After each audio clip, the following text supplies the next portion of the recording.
You're listening to Two Beers Until Phronesis, a podcast where we discuss the ideas of philosophy, ethics, religion, history, and culture. Alongside regular guests and friends, we discuss some of life's big questions over a few beers. Enjoy.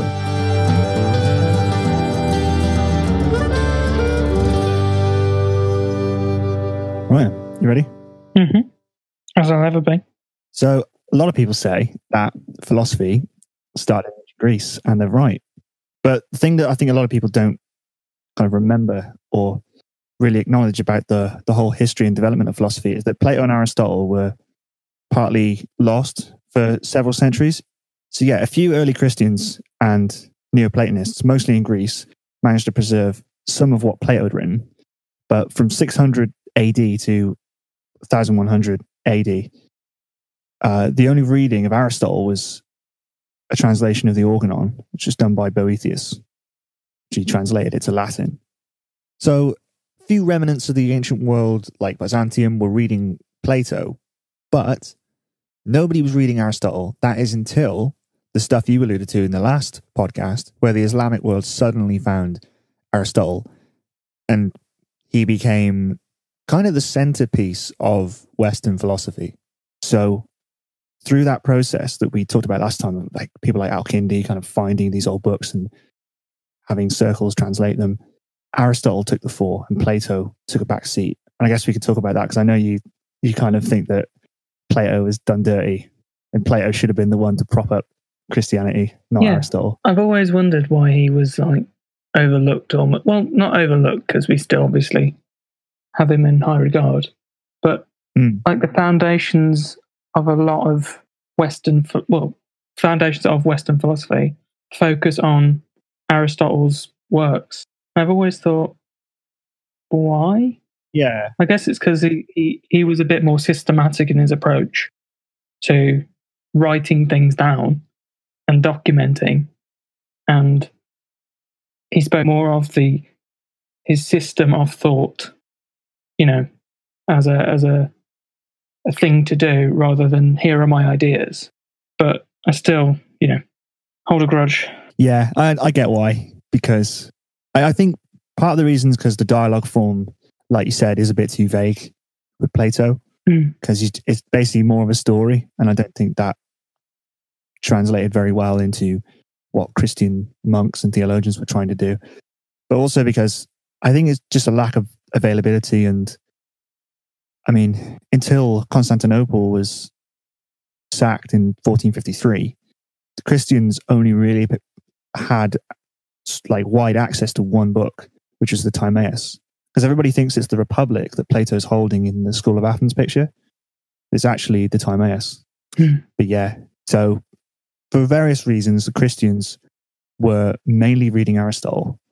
So I wrote a couple of essays, and to be honest, there's another thing I wrote as well, which might be relevant. So rather than just spamming the description with like loads of essays, I'll just put a link to where we put all our essays. I'll stick yours up there as well, Joe, if you want it up there. Yeah, go ahead. Let people read my terrible writing. That's fine. Cool.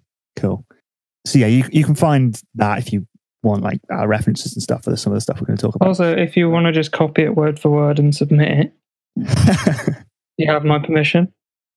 Because I could have done with some of that. So paying it forward. Nice. So what I was really looking at was how Catholic theologians in the Dark Ages were rediscovering Aristotelian ideas, particularly metaphysics and ideas about the world, and how they used those to fit into their religion. Whether that was kind of to help improve God or whether it hindered religion. I think the conclusion I came to was a little bit like yours, which is basically that the two ideas, putting them together in this thing called the philosophy of religion, is so syncretic. It's just mashing two things that really don't fit together. And I think that it damages the roots of both discourses, philosophy and religion, to stick them together. And I think you can see that from, I guess, three things that I want to talk about. So the writings of Aquinas and Aristotle, I think if you look at their work and their comments around their work, you can see that there were massive problems in the way that they tried to marry the two ideas. But I also think when you look at like modern atheism, if you see this as a complete mistake to stick these two ideas together, you suddenly start to see why we've inherited such bad ideas about religion and why all the debates aren't working and why. Have you ever heard of New Atheism? I've heard of it, but I'm not quite sure. Yeah, on what it means. Like Richard Dawkins. Oh yeah, okay. Yeah, so like kind of slamming religion, saying that it's just stupid. And what's new about that though? I don't know, really. I guess it trying to be modern, but with a new idea. It hadn't really been done, and I think there are like some benefits to come out of it, and I do think I'm going to say that I think they talk a lot of bollocks, and I don't think that New Atheism makes the best sense it could. But I'm not going to say that it's totally invaluable, and I'm definitely not going to say that we shouldn't criticize religion, because I think we should. I think we should have open, honest debate, and I think all ideas need criticism. I think that's what theology is. It's sort of self-criticism, and I think it's important that criticism comes from people that believe the thing and people that don't believe the thing. I think we need insider and outsider perspectives. So I'm not saying that New Atheists are a bunch of meanies. I'm saying that, well, I'll kind of get onto what I'm saying, but I think that their criticisms aren't working for a reason, and I think that their criticisms are misdirected. The other guy I want to talk about, kind of the third thing I want to talk about, is Kierkegaard, who I think is arguably the first religious philosopher. Have you read Kierkegaard? No. Isn't he like unpenetrable, or is that someone else? Oh, as in hard to read? Yeah, not as in. I mean, he might have been. Who knows? Probably. I'd say he's difficult to really get a sense of what he's actually talking about. I remember when I first read Kierkegaard, I was like, what the fuck is this? It's like one of his things is a eulogy to Abraham. Okay. He thinks like how Abraham was willing to sacrifice his son was like the best thing ever. And I remember reading that as a New Atheist and going, what the fuck? But then about 3 weeks later, I was like, I better rethink my New Atheism. So he thought the fact that Abraham would sacrifice his son was just sick and amazing. Yeah. Not because it made sense, but actually, and not in spite of it not making sense, but because it didn't make sense. Okay. By virtue of the absurd, he calls it. So yeah, we'll get onto that anyway. Okay. But I think that the main thing is just like, yeah, the difference between philosophy and religion. So I guess the first place to start is Aristotle. So as you know, in the physics, Aristotle's argument for the proof of God, in inverted commas, is kind of it's more of like a pre-Newtonian worldview of the universe. And you know, if anyone's like really into science and they're listening, they might think, oh, well, it's a load of bollocks then. But there's reasons why we cover Aristotle and think he's fucking amazing. Because what he was really doing is it's the first real example of someone trying to explain the universe through ideas like motion and change. So he sees that everything is affected by motion and change, and he's trying to explain the movement of the cosmos and how everything is inherently ordered and reasonable. And I guess his idea of the universe being reasonable might sound a bit strange, but one way to think about it is that he thinks it's explainable and that it follows rules, as opposed to it literally the universe being a reasonable entity. But it's not. From that, you could kind of construe, okay, so he's doing science. He's just calling it something else. He's just saying, oh, here's a law of the universe, and calling it reason. It's not quite that, but that's maybe one way to think about it. So it's somewhere between kind of the previous natural philosophy and modern science, somewhere between the two. It's a step after mythology. So he's seeing objects acting upon one another, and he thinks, well, everything seems to have a cause, and that goes back. So there's a chain of causality. The movements and changes of the universe, he calls it like actuality of a potentiality. So everything has a potentiality. So you got an example, one of those things? Like fucking, I don't know, there's like an acorn, I guess. That's a... an acorn has the potentiality to turn into a tree. Yeah. So that would be a potentiality being actualized. It's a little bit like Plato's form of the good, which gives rise to things having their intelligibility. But Aristotle's like, he wants to be more rational about his reflection. He wants to actually observe the natural world. So he basically postulates this thing that starts the whole chain has to be pure actuality. It can't be a potentiality, because then it would need something to act on it. So this thing is self-thinking. It can only think about itself. This is his idea of God. And it's basically just a little logical thing, importantly, it's the conclusion of his argument and not the premise, which is the difference with the Judeo-Christian God. One of the differences, one of the many differences. But his first cause is a way of explaining why there isn't an infinite regress. And that's about it.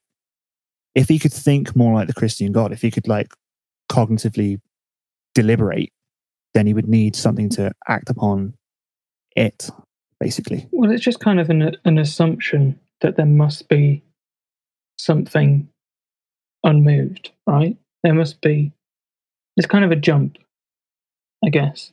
It is a bit of a jump, yeah. It's kind of like an ad hoc argument for why it isn't an infinite regress. There is something, by the way. There is the one thing that started it all off, like the person pushing the first domino. Mm. But there isn't really there's no logic there being a first thing. He just assumes that there must have been.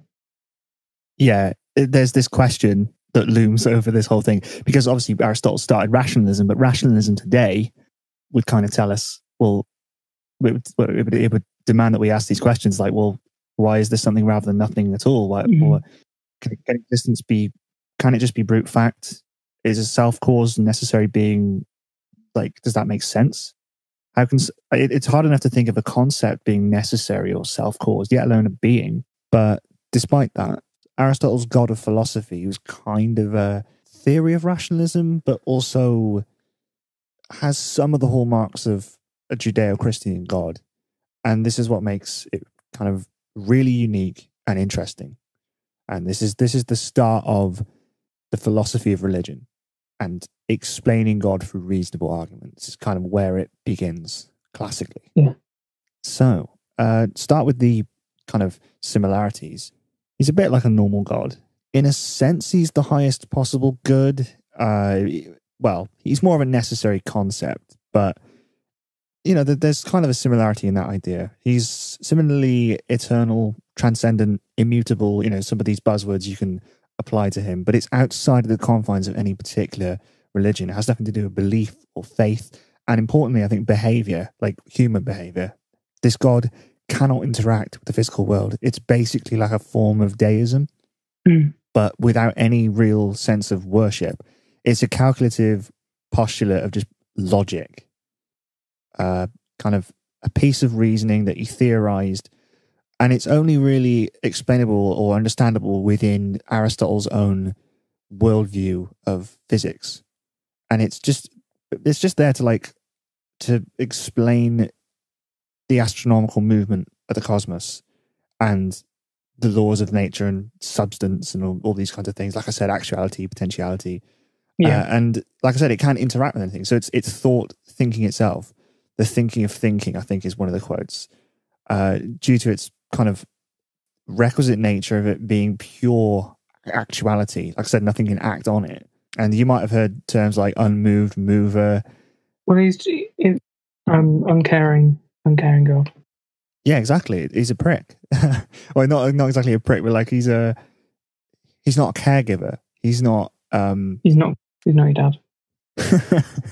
Yeah, no, he isn't your dad. That's actually a point of critical psychology, and I think that's like one of the most important things about God from that kind of standpoint. You know, it's normally like a parent figure, or it's at least a coping mechanism about the afterlife. But this thing is so abstract. Heidegger actually says man can neither pray nor sacrifice to this God. He's not interactive. He's not a mediator. He can't contemplate. So he's not the God of Scripture. It's nothing like the Christian God. And I think I mentioned in one of the essays, like the even if you'd gone with the Platonic God, the demiurge, have you ever read about the demiurge? Enlighten me. It's like a weird craftsman that it's a kind of an explanation of the order of the universe, but also why there are inconsistencies and why it's not perfect. But basically, the demiurge is like this mythological thing that kind of answers why is there any harmony or symmetry at all. So he's a craftsman who had limited tools, but there's some ideas of morality, but it's still not like an interpersonal, relational God. And even when the Neoplatonists tried to use it to like support Christian ideas like creatio ex nihilo, creation from nothing, it's kind of a misreading of the ancient Greek philosophy. So even if they'd gone with the Platonic God, basically pre-Judeo-Christian God, like God was not, the philosophical tradition doesn't really have scope to give you a God that you can pray to, basically. It's not there. It's not a comforting God. No, it never is. It's always the answer to a question. It's always like the conclusion of an argument or usually just an explanation of something. It's not a drive for behaving in a particular way, which I think separates it from all the other religions. Yeah, I don't think we should like ahistorically look back and go, oh, Neoplatonists were fucking stupid. They didn't understand Greek philosophy. Yeah. These bozos. Because like questions about faith make it difficult. Yeah. What do they think they were doing? Can't even fucking read Plato. Dickheads. God, they should have been smarter in the Dark Ages. They had lamps. They didn't have glasses. When were glasses invented? When were they invented? Reading glasses. I don't know. Who came up with them? People had them in Japan. Because I'm assuming bottles were invented before glasses. This is an assumption here. Like containers. Yeah. Right? Did you think they drank what was in it and then just looked through it and thought, this has helped me not be blind? Plotinus, is there any wine left? I don't know, have a look in the bottom. Oh, fucking hell, I can see. I was a man this whole time. Right. Yeah, have a look. Invented. 13th century. Really? Fuck. The first wearable glasses appeared in Italy. This seems like one of those things where there's like contesting. Each nation thinks they invented it. You know what I mean? Yeah. Like the Italians. Well, it's like the telephone thing, isn't it? Like everyone's like, oh, it's Alexander Graham Bell. But there's a French or Italian guy who did it like a couple of weeks earlier. Oh, yeah, yeah. So it's like a point of national pride. History. So Aquinas. Have you read much Aquinas? You said you were rusty. Yeah, I've read, excerpts. Did you do Aquinas at A-level or anything? Yeah, but as with most A-level, it's from textbook. So yeah, that's probably better for this, actually, because this is focusing mostly on that stuff you learn when it's like the teleological, cosmological arguments. Right. Because I think it was the fact that I'd studied that and then gone to university and actually taken a look at what Aquinas was saying and what later philosophers were saying, and then thinking, why the fuck did I learn this at all? This is literally one of the most pointless things in philosophy, the philosophy of religion. And I think, to an extent, arguably, it was pointless for Aquinas as well. So, yeah, the context for Aquinas reading Aristotle was the fact that it's the Dark Ages, complete desert of thought before and after. In ancient Greece, all the stuff went down, and then later in the Enlightenment, all the thought was being done. So he occupied this space in between. And luckily, the Islamic world had literally just, as we alluded to last time, found a bunch of Aristotelian writing. So I think he was super interested in it, probably more than someone like Al-Kindi was. I think he actually had a very, very deep respect for Aristotle, despite the fact that he thought he was a pagan heretic. So it was from his point of view, it was less of a sell and more of a study. Yeah, I think he was genuinely interested in whether the relationship between reason and faith. Basically, I think he was a lot more objective and empirical than people had been before. I know he didn't like Anselm's kind of theological argument, which is the main argument beforehand, which is the ontological argument. I don't think he liked his formulation of it, at least. I know he used via negativa as well, describing what God isn't, because he's like, oh, God's unknowable, so we can only talk about him in terms of what he isn't. Do you know his 5 ways of proving God, which he kind of took from Aristotle? Go ahead. Well, they're basically formulations of the 2 things you probably learned if you did A-level: teleological argument and the cosmological argument. And basically, the first one is motion. Like we were saying about Aristotle, he's like, everything is in motion, something must have started that motion. Then there's cause, everything is caused, something must have been the first cause. Sounds familiar. Yeah, literally. It's literally just using Aristotle. Necessity, he's like, well, something has to be necessary, because there are lots of things that are unnecessary, but something has to be necessary, because it can all be unnecessary. It's like, okay, what? Okay, yeah, keep going, yeah. Then gradation, or degrees. So lots of things are better than each other. Something has to be the best, I think is one way of saying it. And then the other one is order. And like I was saying about Aristotle's view of the ordered world, Aquinas also thinks the world is ordered. And he's very interested in how Aristotle saw the world, because he is obviously using that, thinking about how God ordered the world, the natural laws within the world, the natural law within people.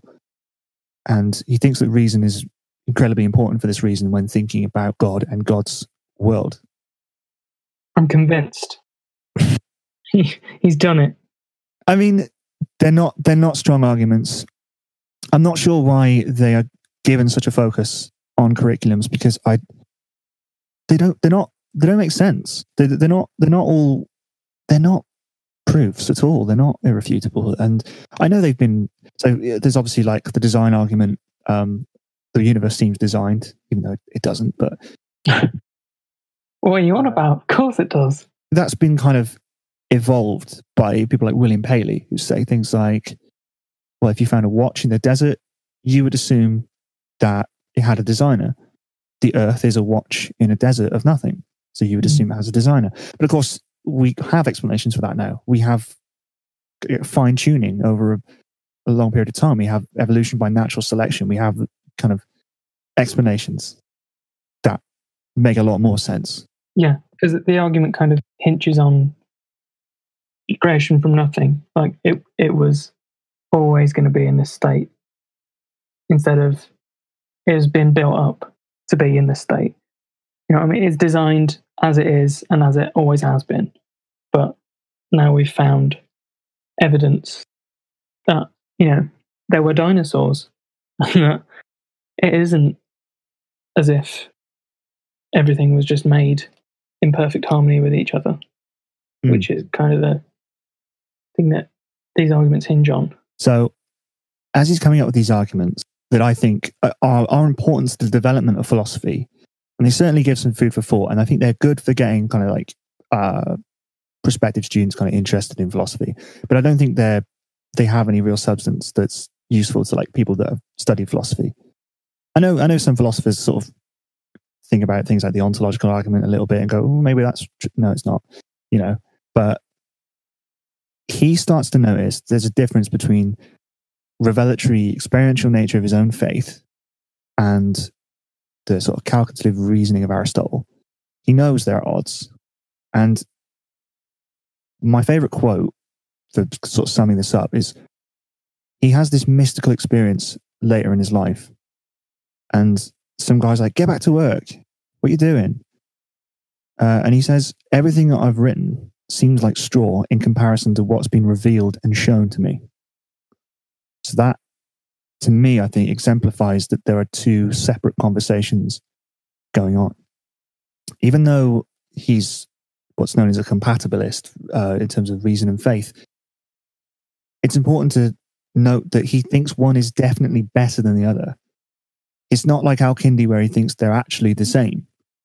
He knows they're completely different, but he at least wants to show that they're not completely opposed. So one way he sort of tries to do this is whenever Aristotle's wrong, he's just like, well, they were limited in their knowledge, they're pagans. He just thinks Aristotle couldn't have known. He didn't have divine knowledge to help him out. Then he thinks that kind of normal knowledge, empirical knowledge about the world is subsidiary to divine knowledge, but you need both, which I think is a very interesting perspective, but it does show that he's not quite a philosopher, but he's sort of getting there. Yeah, I got a quote actually about theology to sort of exemplify what I mean about religious thinking. Its critical reflections are based on religious convictions, and theology is responsible to an authority that initiates its thinking, speaking, and witnessing. I think witnessing is an important word, as opposed to the free and open inquiries of philosophy. So I think the philosophy of religion, when you combine these two together, it talks about faith in a much more abstract way, in a way that almost doesn't seem to suit the people that are talking about it. So way earlier in history, you had Anselm's ontological argument, which I mentioned. And this is like a logical proof of God. But I'm a big fan of that argument. Are you? Actually am. Because it's one of those ones where you're like, yeah, okay. That makes sense as an argument. It does. If you agree with the premise, yeah.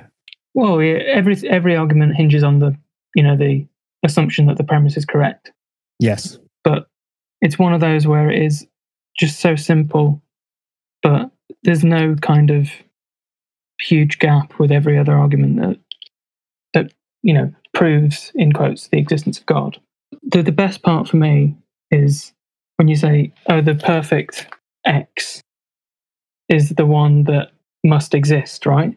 If we replace God with ice cream, and you've got, imagine the best ice cream ever, right? The one that is real is better than the one that's imaginary. Yeah. A quality of perfection is the fact that it exists. If it doesn't exist, it's not perfect. Yeah, I love that. I'm happy with that. Yeah, I'm not. I'm not. What's wrong with that? Something that is perfect, surely. What does perfect mean? Oh, I know. Yeah, none greater than can be imagined. That which nothing greater can be conceived. I think he says something like that. But the problem is that is only applicable to God, because God's a very special kind of being to Anselm.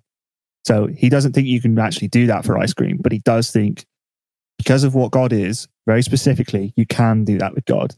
But I don't know, I just think the concept is just like, what do you mean God? Like, explain. And that is not really that explanation. But I think the problem that's even deeper than any specifics of the argument is the fact that Proslogion, the book in which the ontological argument is espoused, is a prayer. And I think that is probably the most telling thing. He never actually intended it to be viewed as a philosophical argument outside of the context of his faith. Objectively proving God kind of misses the point. If it's based on evidence, then it's not faith. This is what I mean about philosophy examining faith in a way that only the faithless could, even when it comes from people of faith.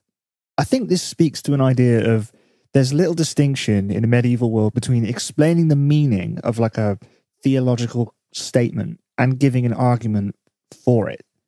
So he's basically describing what the Christian already thinks. So faith is pre-existent. These are kind of post-faith exercises that explain something about the mechanisms of the universe. So it's an explanation given what they already believe. And I think believe is the wrong word as well, because I think when we talk about religion, we should be talking about feeling. And I actually think it's comparable to the way we talk about ethics. So I actually think that if we thought of religion as a form of ethics, we would probably be having more fruitful conversations today about it. So I think, I'm going to have to go and look up some more meta-ethics because I haven't done it in a while, but I would say that there is something experiential, something that's not reducible to propositions about ethics, about our relationships to each other. And I don't think it's unreasonable to be ethical, but I don't think it's entirely about reason. But I think they are separate conversations. Yeah, I think what Anselm's doing is kind of, I don't think he really distinguishes between the meaning of a theological proposition and giving an argument for it. He's just describing what the Christian already believes. And I think using philosophy to bolster faith is just really strange, because it's like you're using an open conversation, or what should be an open conversation for the ancient Greeks, to reinforce a foregone conclusion that you've already decided upon. Mm. And I think we talked about this in the previous podcast, but like ways of life, so the religious way of life, will congeal into a proposition about the nature of the universe. Say God exists as a proposition, but it's the consequence of having a religious experience or feeling religious as to why people say these things. It's only after the rituals and values are adopted that they're justified through propositions. So I think religious thinking is backwards in a sense, or at least backwards to somebody who's scientifically minded. But that's not a criticism of religion necessarily. Why do you think there is a need to, as you say, try and justify belief? Why do you think there's the need? Because you've said, and I agree with you, that faith, by its definition, is a jump of, it's a jump. You have to put your heart and soul into something that isn't provable for you to have faith in it, right? So why do you think there is, I don't know, are they trying to convince others that don't have the faith? Who's the audience? That is a really good question. Judaism, pagans, because this is the thing, theoretical atheism literally didn't exist at this point. Like, you couldn't have gone up to St. Paul and said, oh, your proposition is flawed because you've made a logical fallacy. Do you think God could lift a stone that's too heavy for himself to lift? Mm-hmm. He would have just gone, what? What are you talking about? Cut his head off. Because what they're talking about, is like a way of life. So what I think but obviously, like, these feelings are not shared with other faiths. So I think it's really it's apologetics, which was something that evolved out of early Christianity, which they were tools, intellectual tools given to missionaries to go around and basically give kind of logical arguments or semi-logical arguments about things like the Trinity, just to go up to people of different faiths. So, I mean, the closest thing to like atheism at this point was something that happened centuries before, like Democritus, when he rejected myth. That's like the closest example to modern atheism. So really, unbelief is a term that's basically only really legitimately addressed to like Jews and pagans, basically. That's their target audience, I think. But I think this is really just an intellectual exercise. I think he just wants to be like, well, I believe it, and there's no way I won't. But what do I think about that? It's like, I know what I feel, but what do I think? Do you think it's also a case of like, what else can I do with my time? Like, because what else could they do? Like read, pray, eat cheese, like drink wine. Literally, he was quite a glutton. He used to fucking eat loads of shit and just ponder about absolute bollocks like this, which is great. I mean, fair play. If there's nothing else to do. Well, I think obviously Aquinas is one of the biggest writers ever. Like, his book, Summa Theologica, is literally just like a summary of everything. And he talked about ethics. He talked about natural law. He talked about he was actively involved. He was like the most prominent intellectual of his time and period and place. And he talked about theories about war, which hadn't really been substantially done before properly. I think he did a lot, but so he was like the Jordan Peterson of his day. Yeah, I'll go with that. Everyone looked up to him. Do you look up to Jordan Peterson? I was considering saying yes, but no. I was thinking about it. Is it worth the joke? I don't know. I like some of his lectures. Did you hear? I saw on Twitter, because he's a lecturer at the University of, is it Toronto? Mm-hmm. It was another lecturer who was talking on Twitter about him. And he was saying all he knew of him was that people didn't like him, and students would glue his office door shut regularly. Which I think is genius. Like, I don't know. Yeah. World famous. And even the lecturers at his own university can't even be bothered to know who he is. That's quite funny. Glue his door shut.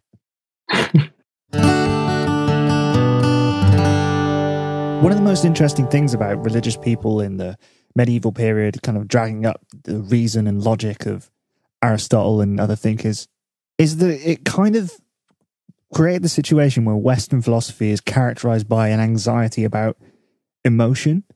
It sees emotion as contrary to reason. Emotional people, take the path of least resistance. They give in to the dark side. It's all very fucking Star Warsy. And it's this idea that reasonable people can rein in those desires and think objectively. There's a question, is emotion the driver itself, or is it an expression of a drive? But despite the fact that they love reason so much, because of what they believe, the authority ultimately has to lie with faith. Yeah. So even though there were good reasons that kind of linked in with their pre-existing faith, why they took to reason so magnetically, that wasn't always the case. Before Aquinas, you had people like Tertullian who would say shit like, reason is unreliable when it comes to truth. Like, imagine that context, like, of thought. Reason is a load of bollocks, just string. It's like, what?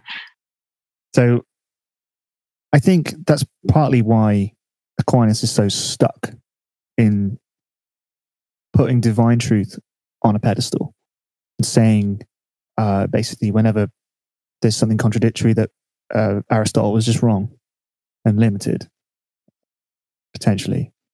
So he thinks there are like incomplete truths in reason. He says faith in eternal salvation exceeds that kind of truth. Faith is better, basically. Can I just say something about Al-Kindi as well? Yeah, go for it. This argument between faith and reasoning was something that Al-Kindi tackled as well, but in terms of philosophers versus prophets.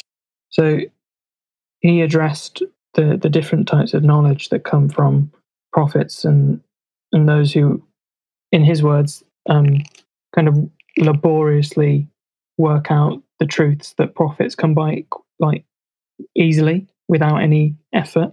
Yeah. So from his perspective, although they are both searching for the same knowledge, which is incredibly important for his argument that he places prophets above philosophers purely because of their ability to understand and translate these truths in much more accessible terms. So when prophets, for example, speak of God in parables, he places that above any form of reasoning. And I think it's just interesting, this kind of, his perspective was, well, how can I please the two sides of it? It's weird, the later people after Al-Kindi, they took on Plato. Like you said, why don't people take on Plato? And I think I remember reading, there was one guy who literally did think, yeah, Plato's the bee's knees. And then some of the concepts we talked about last time, like eternity and the oneness of God, he literally just went, yeah, that's all bollocks. And everything just like collapsed. Nothing made sense anymore. So like, I think Al-Kindi and Aquinas are kind of, even though they have these kind of differences in where they view faith and reason, I think it's about as far as you can stretch the two. I think it is about as far as you can stick the two together until you get to Kierkegaard. But yeah, that's all I wanted to say. There's an interesting parallel between the two that they were discussing, faith and reason, and holding up the merits of the two, trying to come up with kind of a semblance of harmony. But yeah, we've already said that from our perspective, at least, there is no full kind of harmony between theology and philosophy. A word to Eastern religion as well, because we always fucking forget Eastern religion because we're uneducated and uncultured and we're horrible Westerners.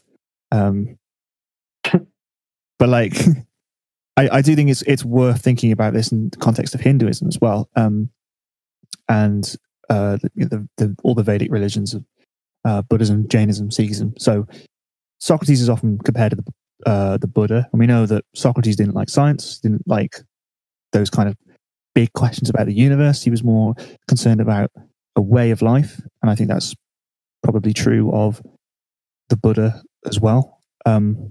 I think it's true of how most Hindus think. I think we think about Hinduism as like, oh, it's the belief in like lots of gods. It's the belief in like the oneness of the universe. But those concepts only really matter insofar as they influence behavior.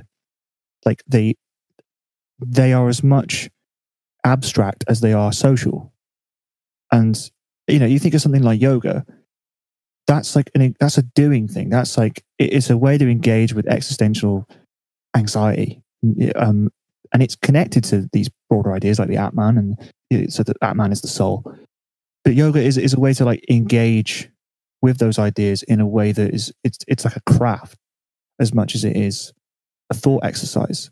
And I think because we've just been in the West, we just had like all this years and years of apologetics, years and years of centuries of arguments about is there proof for God? We've sort of forgotten that all religions are ways of life first and foremost, and abstract reasoning really plays very little part in the way that religions are formed and maintained, if that makes sense.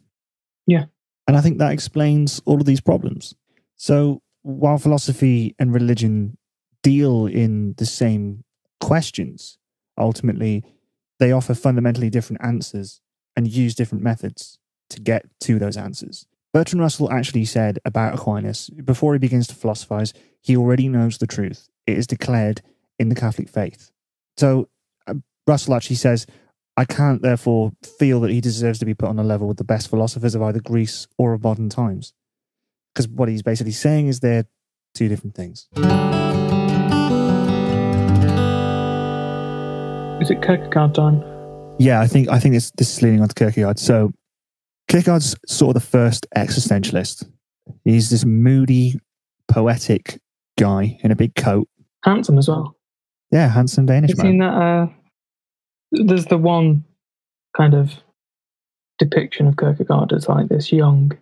Yeah, like the pencil drawing. Yeah. Yeah, I'll stick a picture of that in the notes. Now, he's not one to talk about propositions and things. So existentialism doesn't really quite start yet. I don't know. It depends who you ask. I think existentialism is kind of it's a product of philosophy of the modern world, but it has its roots in ancient Greece. And I think the same with continental philosophy, which is the other side. So analytic philosophy is kind of what we're talking about with the philosophy of religion and logical arguments and the Enlightenment and science. And then I think there's another side to philosophy, the continental side, that really kind of starts around World War II. And Kierkegaard is writing a little bit before then. So he's writing in the previous century. So he kind of gives rise to some of these things that people like Nietzsche are going to talk about. So Kierkegaard's one of the first people to sort of kick this off. Basically, he's just looking at the Christian world. He's looking at what the Enlightenment, the discovery of science has done. And he's like, religion's fucked. Like, am I going mad? No one's actually religious. Everyone thinks they are. So it's very similar to what Nietzsche was saying later on when he says God is dead. He's a guy who struggles with his Christianity. And I think he's one of the only people to really objectively look at his own Christianity, to go through the looking glass and go, no, it's bollocks. And I know it's bollocks, but I need to commit to it for various reasons. And I don't think I don't know. I just get the sense of reading him that he's just like, he's the only guy that actually sort of knows. He objectively looks at Christianity. He's the only religious person who is also objective completely about what they believe, because of the way he says it's, like we said at the start, it's absurd. So he's, as an existentialist, he sees a loss of meaning in the world and he's trying to address that. All this bollocks about the void and anxiety. And one of my favorite quotes from him is, "It is quite true what philosophy says, that life must be understood backwards. But then one forgets the other principle, that it must be lived forward." So I think that almost speaks to that idea of religion being a sort of a way of ethics, a way of life, first and foremost. That's a good quote. Yeah, he thinks that faith has become an abstract propositional notion because of the Enlightenment, because of the language that we inherited. And I don't think he's necessarily saying that the Enlightenment was a mistake or anything. He's just saying that because we started viewing the world in very abstract terms, we've misunderstood religion, and we just like forgot how to talk about it. Yeah, like I said, I think he's the only Christian to really understand faith for what it is, which is absurd. So he almost agrees with atheists, but then throws his lot in with religion anyway. So I remember reading this, I was genuinely upset. Yeah, the eulogy of Abraham, and just he actually says it's beyond the scope of justification what Abraham does. But I think it's because he realizes the implications of his faith, realizes that they can't be intellectually defended like theologians have tried to. So I think what this is called is fideism. I don't know quite how to say it, or he's a fideist or a fideist. He thinks that religious faith doesn't need rational justification or require the support of rational arguments, because faith is characterized by a lack of reason. It's a sentiment and not a proposition or a hypothesis. He thinks obviously you can be reasonable, but then as soon as it contradicts your faith, which is a feeling, sentiment. So this is why I think new atheists miss the mark, because, and this should sort of make a few atheists possibly unsettled if they really hate religion, because like you can't reason with faith. It's a sentiment, and there's no way you can dislodge that apart from offering an alternative sentiment. So this is why nobody's ever been convinced by one of these bollocks arguments about ontology or the universe being designed. That's never convinced anyone. If it has, it's because they wanted to be convinced, because we're talking about sentiments and not propositions. If that makes any sense. Yeah. Okay. I'm just reading on it. I think it's interesting that is embrace the absurdity of it, but go for it anyway. I think is interesting that he's applied like the core of is that existentialism, or is that it's kind of an early form of existentialism. It's the precursors of it. Yeah, I think it's interesting that he's applying this to, because this is the first time I've really heard about this aspect of him. I've heard about his relationship to Nietzsche. When I say relationship, I mean like similarities that didn't really ever come in contact. Yeah, crisis of faith and a recognition of meaning in the world. I think it characterizes what he's thinking, and yeah, I think that was really kind of novel at the time in a way that, and I think people didn't really cotton on to it for a long time. But yeah, I think he's sort of recognizing that the narratives and the comfort has gone, and the easy answers have sort of gone, and I think that's why he's a fideist. But I also think he's one of the first people to see the Enlightenment in the context of its spiritual implications. The fact that because no one really thought, oh yeah, reason, science, how can these be bad things? Which they're not bad things, but they do leave a gap. And I think he was one of the first people to acknowledge the gap. And I think that's probably a large part of why he thinks as he does or feels as he does. So what was the reception of this? Like, how was he? Do you know? I'm not sure he was terribly popular. Can't imagine so. Even if he was devilishly handsome.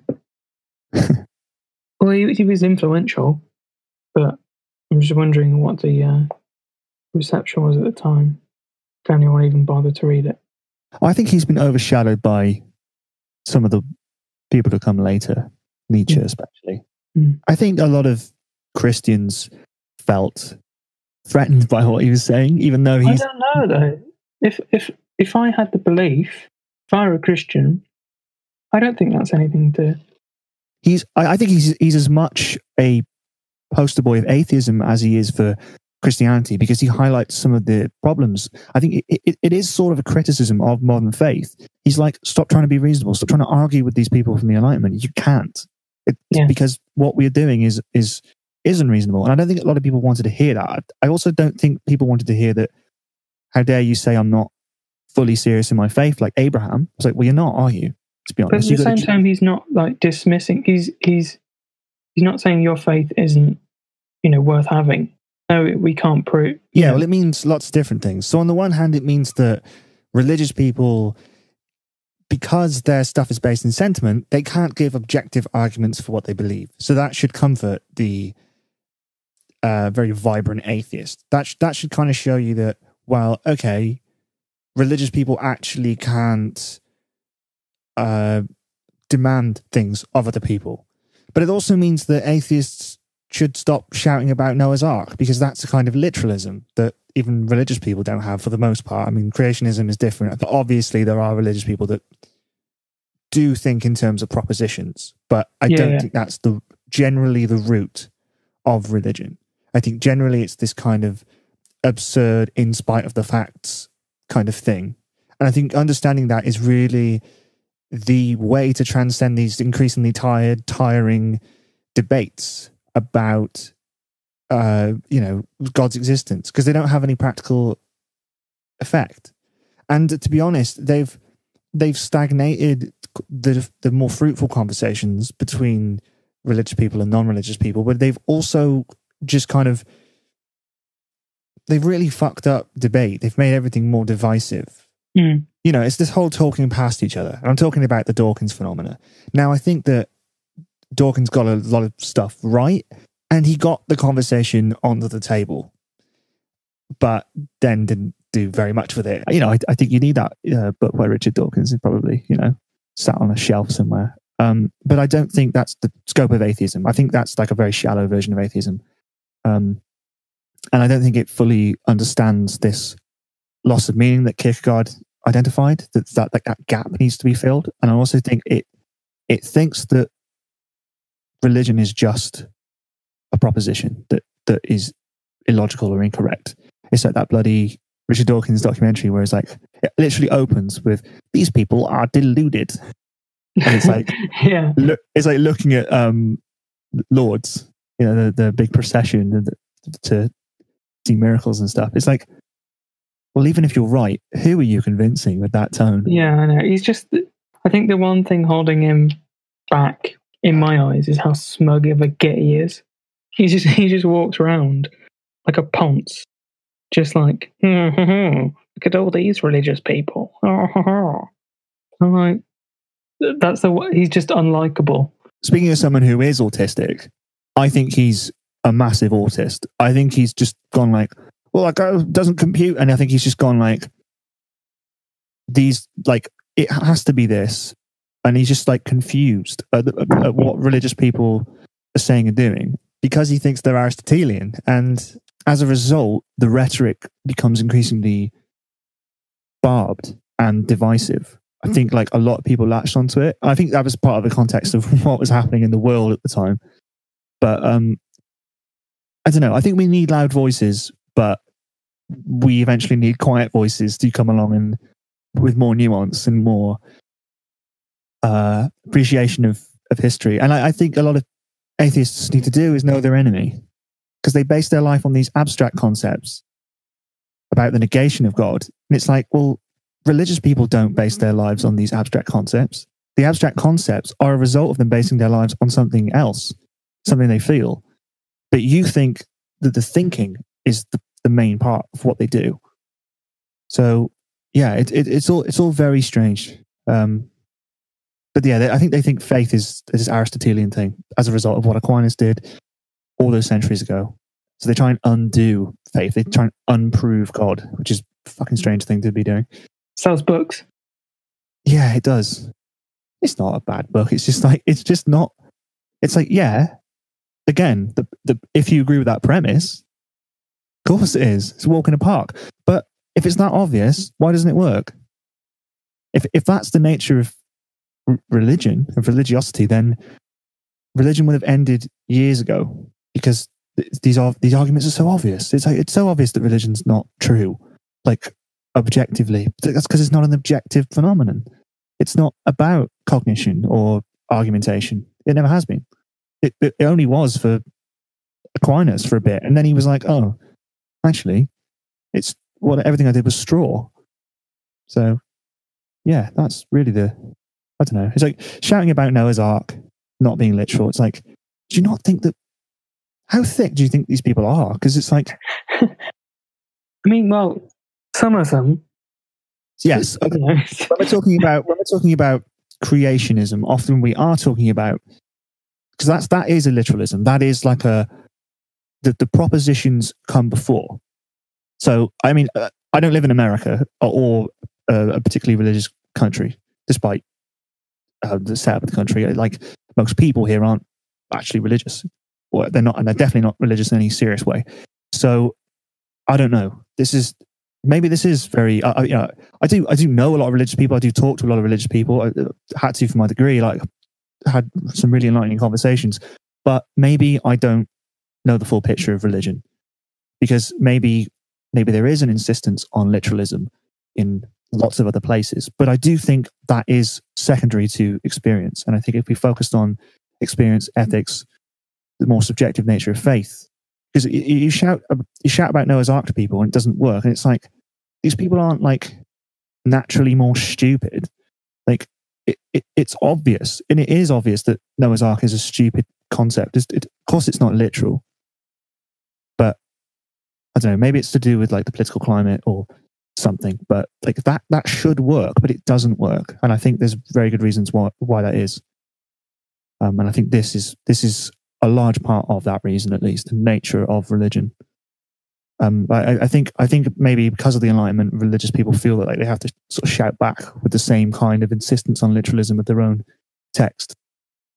I'm not sure. Well, it's because kind of just faith is kind of ineffable, really, isn't it? If you can't really explain, if you can't prove the things that you believe in, how can you defend faith? You know what I mean? Like, what is there to defend if not the things that you do have faith in?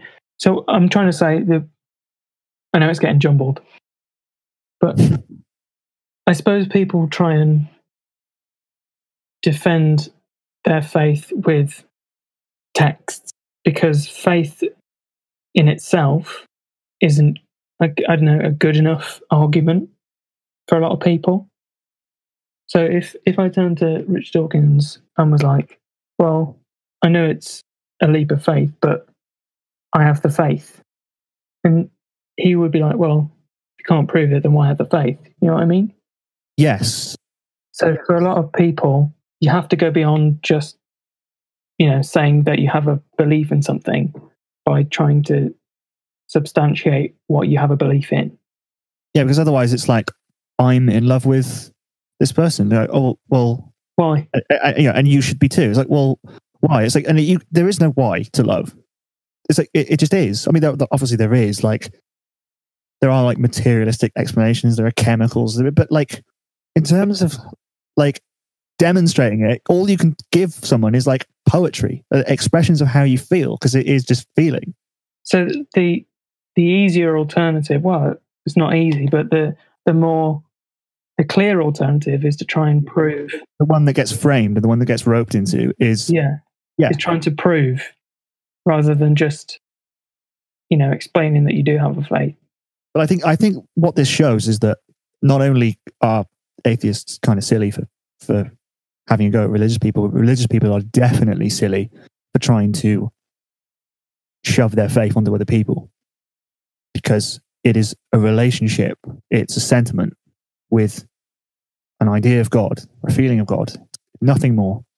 If you can't demonstrate it, you shouldn't demonstrate it, because it can't be, and it shouldn't be, because that is the nature of religion. So that was one bit of solace I eventually took from this. I don't know, as an atheist, it was quite difficult for me to like listen to Kierkegaard, and then I don't know, because I probably did have that view a long time ago, where I was like, this is bollocks. I can't, like, because I just saw it as like propositions about the world, and one was wrong because it had no evidence for it, and it never has done, and one was just like common sense.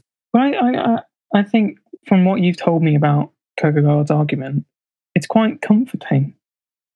It's like the whole an acceptance of like there is no like real meaning behind this thing, but we do it anyway because, you know, it's like the whole beyond good and evil thing. I know I'm bringing in Nietzsche again, but the whole point of that book is to argue that, yeah, there is no meaning, like there's no patterns, there's no whatever. But instead of having a value judgment on that, just accept it and get on with it. And I always, even from the most hellish kind of realization that there is no point to anything, there is also hey, there is no point to anything. You know what I mean? Yeah, it's once you learn to find comfort in that fact, it's comforting. So I think Kierkegaard's argument that faith can't be proved, so why bother? Like, just be happy in your faith. Be happy that you can believe in something. I don't know, it's not as entirely pessimistic. He did think it was very difficult because of the Enlightenment. I think he obviously saw that it was becoming much more difficult to believe in God. So I think that is part of why he thought what he did. Is like, you got to throw yourself into it, because if you don't, you won't have faith. The only type of faith is because there's so many things out there trying to disprove it. But he thought that you needed faith, really, to navigate an empty world. Though his answer was very different, that's kind of what Nietzsche said the opposite. Nietzsche said, you don't need faith to do that. Well, the answer is different, but they're kind of the same theme of acceptance. Yeah, that runs through both of them.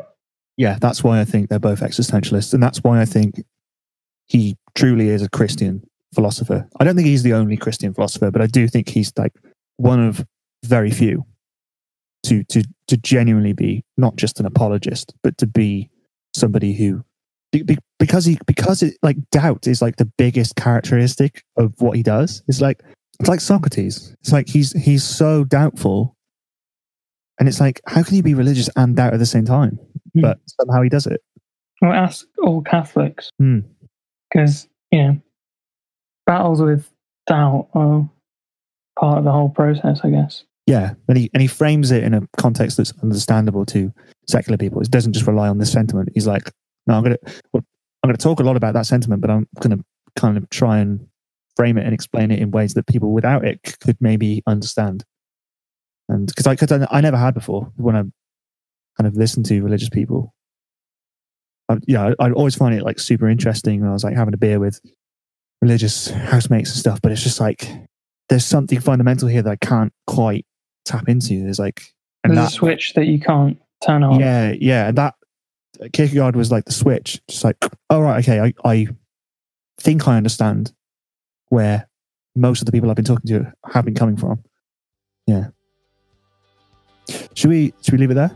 Yeah, we can do. Yeah. Unless you had anything else to say? No. Cool. That was all right.